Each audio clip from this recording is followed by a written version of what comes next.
Hello అండి, welcome to Sukanya vlogs. ఎలా ఉన్నారండి? బాగున్నారా? ఈ రోజు మన రెసిపీ వచ్చి, మీరు పెరుగు చారు మజ్జిగ చారు తినే ఉంటారు, కానీ ఇలా వంకాయ పెరుగు చారు మజ్జిగ చారు మీరు ఎప్పుడైనా తిన్నారా? లేదు కదా.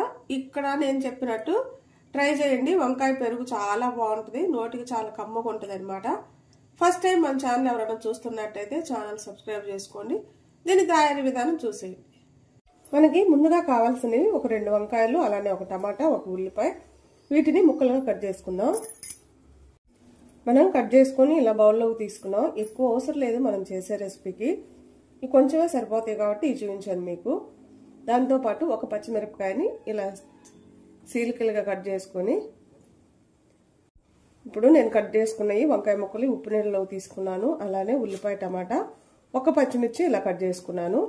మనకి ఎక్కువ అవసరం లేదు, కొంచెం సరిపోతాయి అన్నమాట ఇవి. ఇప్పుడు వీటిని తాలింపు వేసుకుందాం. మనం స్టవ్ వెలిగించుకొని బాండి పెట్టుకొని ఒక 2 టేబుల్ స్పూన్ల దాకా నూనె వేసుకుందాం.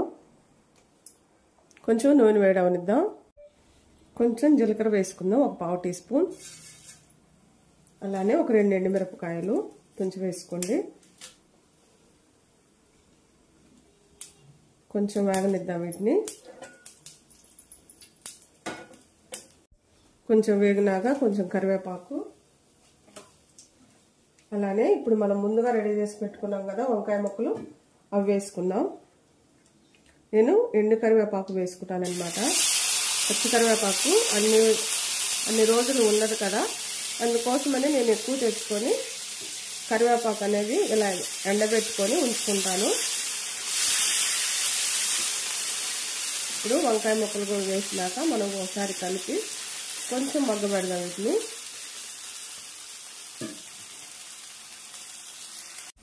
వంకాయ ముక్కలు కొంచెం వేగిపోయినాక టమాటా, పచ్చిమిర్చి, ఉల్లిపాయలు వేసుకోవాలి. ఇప్పుడు మనం దీంట్లోకి రుచికి తగినంత ఉప్పు వేసుకుందాం. అలానే ఒక 1/2 టీ స్పూన్ పసుపు కూడా వేసుకోండి. ఒక 1/2 టీ స్పూన్ కారం, ఒక 1/2 టీ స్పూన్ ధనియాల పొడి, ఒక 1/2 టీ స్పూన్ అల్లం వెల్లుల్లి పేస్ట్ వేసుకోండి. ఇప్పుడు ఇవన్నీ కూడా మనం బాగా కలపాలి ఒకసారి.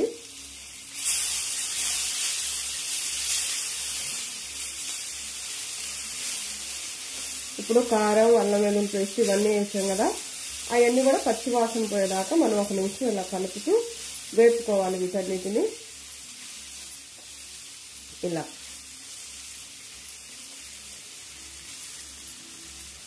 ఇప్పుడు 1 నిమిషం తక్కువ మంట మీద మూత పెట్టేద్దాం, మగ్గబెడదాం. మనం 1 నిమిషం ఇలా మగ్గబెట్టినాక 1 చిటికెడు నీళ్లు వేసుకోండి, ఎందుకంటే మసాలాలు అన్నవి బాగా పడతాయి. ఇది ఒకసారి కలుపుదాం.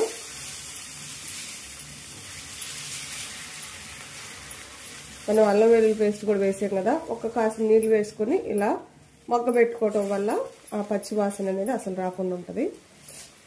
ఇంకా మూత పెట్టకుండా 1 నిమిషం దీన్ని ఇలా వదిలేద్దాం మీడియం మంట మీద. ఇప్పుడు మనకి ఇది రెడీ అయిపోయింది. వంకాయ బాగా మగ్గిపోయింది, అలానే టమాటా, ఉల్లిపాయ కొంచెం కచ్చాపచ్చాగా మగ్గిందనమాట. ఇప్పుడు స్టవ్ కట్టేసుకుందాం. స్టవ్ కట్టేసుకొని ఇది పక్కన ఉంచుకోవాలి. ఇప్పుడు మనకి ఎంత కావాలో అంత పెరుగు ఒక బౌల్లోకి తీసుకొని ఉండలు లేకుండా బాగా మెత్తగా అయ్యేలాగా ఇలా కలుపుకోండి. ఉండలు అనేవి ఉండకూడదు, నీట్గా ఉండాలి. పెరుగు అంతా కూడా బాగా చిక్కగా మెత్తగా అవ్వాలి, ఉండలు లేకుండా. చూడండి, ఉండలు లేకుండా మనం ఆ పెరుగంతా కూడా ఇలా కలుపుకున్నాం కదా. ఇప్పుడు కొంచెం నీళ్ళు వేసుకోండి. మీకు పలసగా కావాలా, చిక్కగా కావాలా అలా చూసి వేసుకోండి. మనం తినడానికి పలసగా ఉంటేనే బాగుంటుంది అనమాట, అన్నంలో కలుపుకోవడానికి.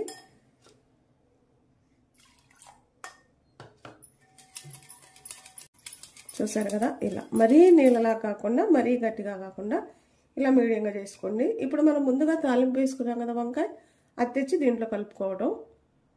ఇప్పుడు ఈ బాండీలో ఈ మజ్జిగన్ని వేసి కలుపుకుందాం.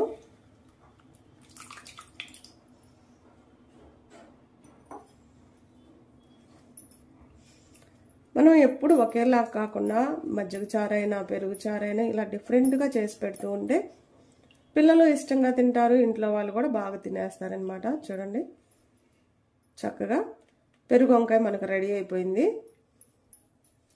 ఇప్పుడు దీంట్లో కొంచెం కొత్తిమీర చల్లుకుందాం.